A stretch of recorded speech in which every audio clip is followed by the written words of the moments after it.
Oke, Assalamualaikum warahmatullahi wabarakatuh. Jumpa lagi bareng Minjobs di sini. Nah, kamu yang sedang nonton video ini udah dipastikan kamu lagi ngelamar P3K jurusan jurusan Farmasi Penyuluh Hukum.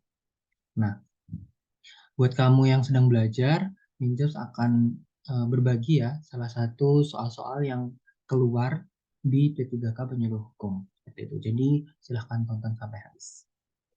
Langsung saja. Kisi-kisinya untuk penyuluh hukum itu ada kemampuan umum dan kemampuan khusus ya. Kemampuan umumnya itu mulai dari komunikasi dialogis, jaring kerja, sampai penyusunan program penyuluhan hukum. Kalau kemampuan khususnya, itu ada bantuan hukum, formasi penyuluh hukum, kompetensinya, terus penerapan metode penyuluh hukumnya, ada kadarkum, sampai ke produksi penyuluhan hukum. Seperti itu.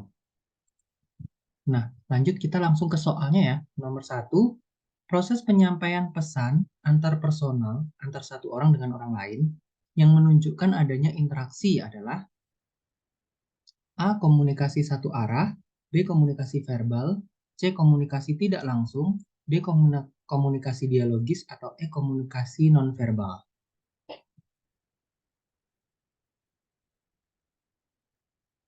Oke, jawabannya adalah yang D ya, komunikasi dialogis. Dialog itu kan minimal ada dua orang ya. Ada yang memberikan informasi, ada yang menerima. Nah ini penyampaian pesan antar personal, antar satu orang dengan yang lain ya. Seperti itu. Pembahasannya tuh di sini. Komunikasi dialogis adalah proses penyampaian pesan antar personal di mana terdapat interaksi aktif antara dua pihak atau lebih. Jadi tidak satu arah. Seperti itu ya. Nah, pesan tidak hanya dikirim dari satu arah nih. Tidak hanya satu arah, tapi bisa dua arah. Jadi ada timbal baliknya seperti itu. Selanjutnya, nomor dua. Sikap yang sesuai untuk mencapai komunikasi dialogis yang etis adalah sebagai berikut kecuali. Kecuali berarti yang salah ya. Apakah A. Penghormatan terhadap seseorang sebagai person tanpa memandang umur, status, atau hubungan dengan pembicara. B. Penghormatan terhadap ide, perasaan, maksud, dan integritas orang lain. C. Terlebih dahulu menyatakan persetujuan atau ketidaksetujuan sebelum mendengarkan dengan hati-hati, bersimpati.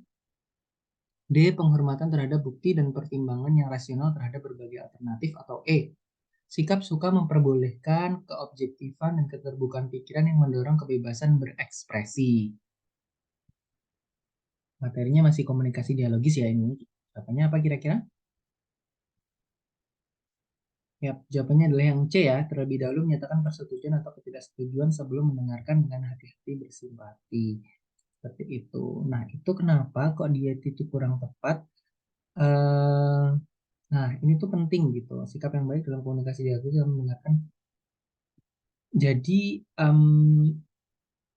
ini soalnya adalah sikap yang sesuai untuk mencapai komunikasi dialogis yang etis sebagai berikut kecuali, nah yang salah itu yang tadi ya,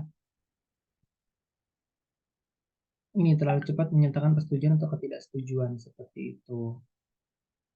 Terlebih dahulu menyatakan persetujuan atau ketidaksetujuan sebelum mendengarkan dengan hati-hati. Jadi kayak dari awal itu tuh sudah saya nggak setuju gitu, saya setuju kayak gitu. Nah itu tuh nggak bisa dialogis seperti itu. Jadi lebih kayak mendengarkan dulu, setelah itu baru memberikan persetujuan atau ketidaksetujuan. Seperti itu ya. Lanjut. Berikut ini yang termasuk media penyuluhan hukum adalah ceramah pengenalan hukum pada remaja, film pendek mengenai hukum berlalu lintas remaja, spanduk yang berisi peraturan hukum terbaru, atau artikel di surat kabar tentang hukum terdakwa korupsi. Atau semua benar? Oke. Jawabannya semua benar ya. Jadi bisa dalam bentuk ceramah, film pendek, spanduk, atau artikel.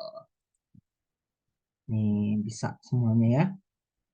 Lanjut, pada penyuluhan hukum pola penyuluhan hukum diatur pada PMK nomor 5 tahun 88, Permenkumham nomor 1 tahun 2006, Kemenkumham nomor 4 tahun 2004, Kepres nomor 332 tahun 2004, atau PP Peraturan Presiden Peraturan Pemerintah nomor 25 tahun 2000. Kira-kira yang benar adalah pola penyuluhan hukum. Karena tadi di kisi-kisi ada ya tentang penyuluhan hukum ya, polanya ya. Jawabannya adalah Permenkumham nomor M1 tahun 2006 atau nomor 1 tahun 2006. Nah ini. Pola penyuluhan hukum diatur dalam Peraturan Menteri Hukum dan Hak Asasi Manusia nomor 1 tahun 2006 tentang penyelenggaraan penyuluhan hukum. Seperti itu ya. Lanjut. Penghargaan dari Menkumham kepada desa sadar hukum atau kelurahan sadar hukum disebut Kalpataru, Adipura, Adiwiyata, Anubawa, atau Kadarkum. Yap, Anubawa ya. Penghargaan dari Menkumham, Menteri Hukum dan Hak Asasi Manusia pada desa yang sadar hukum dan kelurahan sadar hukum itu Anubawa. Nih, penghargaan yang diberikan oleh Menteri Hukum terhadap desa yang tidak telah berpartisipasi aktif dalam program pembangunan desa sadar hukum dan kelurahan sadar hukum. Kalau Adipura itu tentang kebersihan, Adiwiyata itu tentang lingkungan sekolah.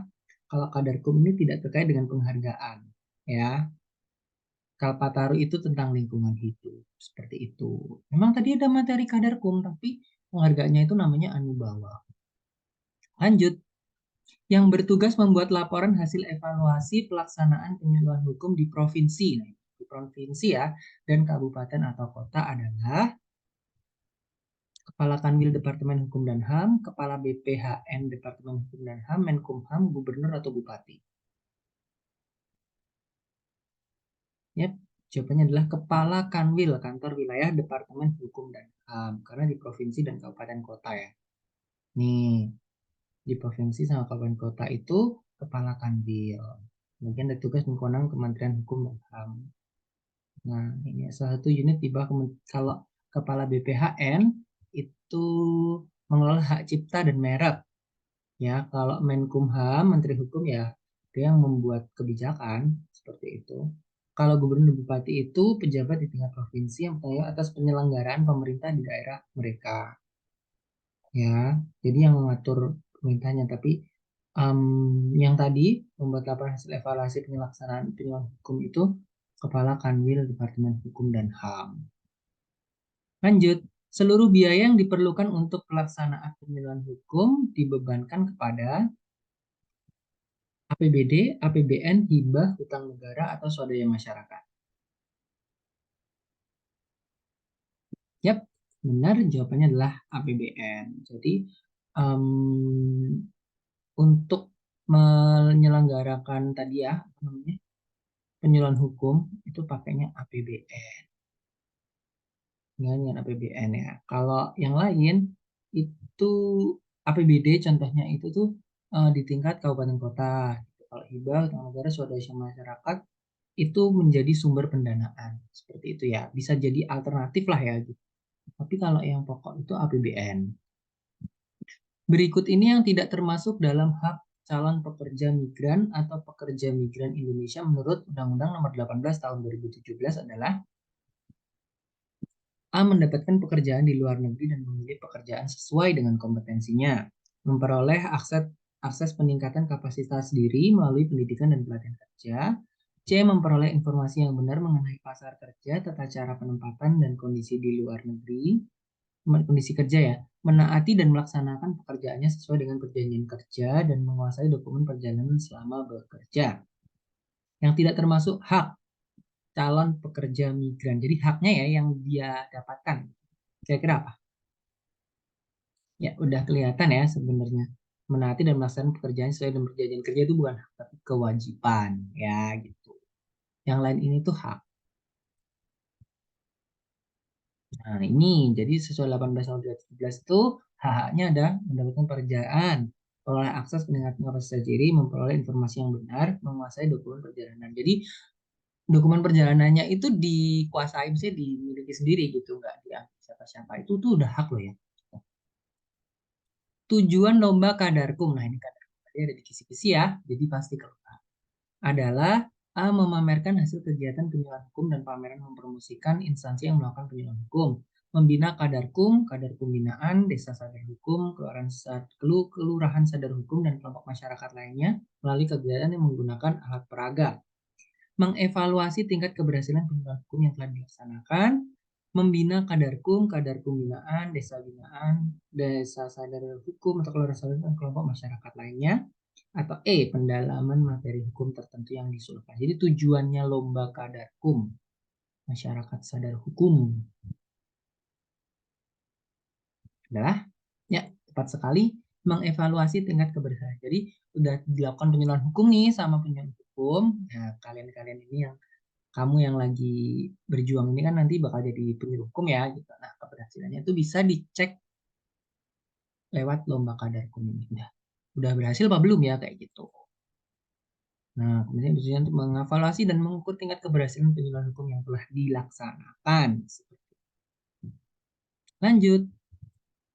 Barang siapa menyatakan rasa permusuhan, kebencian, atau penghinaan terhadap suatu atau beberapa golongan rakyat Indonesia di muka umum diancam dengan pidana penjara paling lama 4 tahun atau pidana denda paling banyak Rp4.500, merupakan salah satu aturan mengenai ujaran kebencian atau hate speech yang tertuang pada, nah ini benar-benar materi hukum ya, pasal 156 KUHP, pasal 310 KUHP, pasal 311 KUHP, pasal 16 Undang-Undang Nomor 40 Tahun 2008 atau pasal 28 Nomor 11 Tahun 2008. Oh, pasti udah tamat sih ya.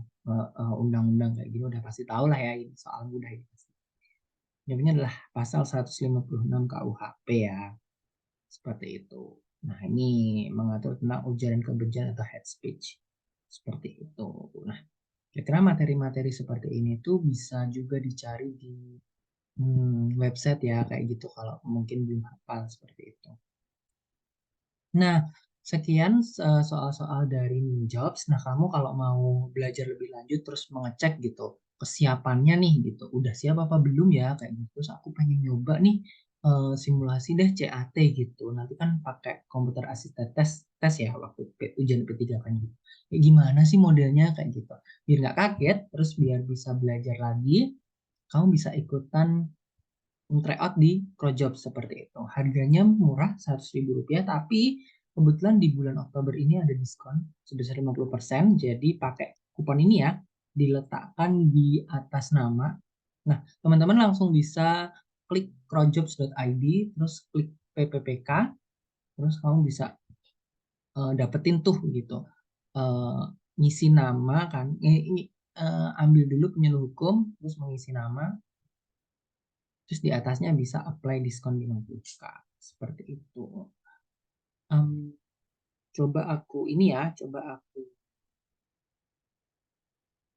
aku stop share, coba aku share ininya ya. Nah, ini teman-teman, langsung di website kalian diklik nih crojobs id, terus langsung masuk ke PPPK. Nah, terus di sini langsung cari penyuluh hukum. Ada, berarti penyuluh hukumnya di next. Tuh, coba dicari di sini penyuluh hukum. Oke, lanjut. Oh, ada. Nah, nih penyuluh hukum yang gambar ini. Terus klik beli. Nah, di sini langsung enter kuponnya di sini. Pakai tadi ya, DISC 50K. Terus apply kupon, terus langsung diisi, terus bisa dibayar. Seperti itu. Oke, segitu saja dari Minjobs. Terima kasih buat perhatiannya. Jangan lupa di check out untuk tryoutnya. Jangan lupa juga subscribe. Terus nyalakan loncengnya biar tahu kapan Minjobs update untuk materi penyuluh hukum dan materi lainnya. Oh iya, bagi teman-teman yang pengen ikutan kelas gratisnya, bimbel gratis, bisa loh gitu. Nanti linknya akan Minjobs kasih tahu di deskripsi ya. Seperti itu. Terima kasih. Assalamualaikum warahmatullahi wabarakatuh.